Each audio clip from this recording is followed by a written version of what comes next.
మినప వడియాలు పెట్టుకుందామని మినపప్పు నైట్ నానబెట్టుకున్నానండి.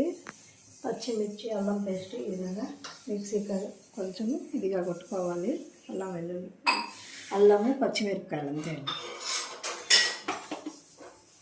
ఇప్పుడు మనం గ్రైండ్లో వేసుకుంటే బాగా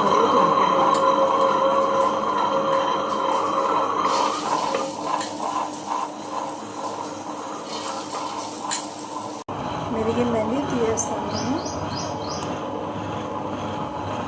బాగా మెత్తగా మెరగాల గ్రైండ్లో వదులుతుంది. పిండి గ్రైండర్ వేసుకున్నామంటే ఇప్పుడు పిండి అయితే తీసేస్తాము.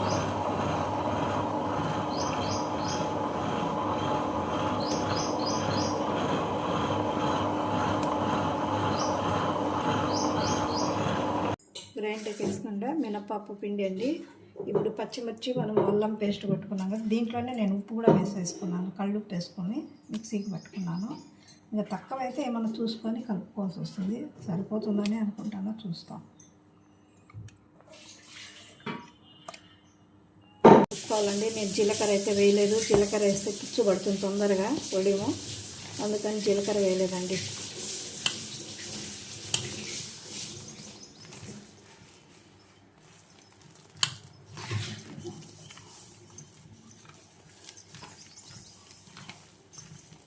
పిండి బాగా ఒదుగుతుంది.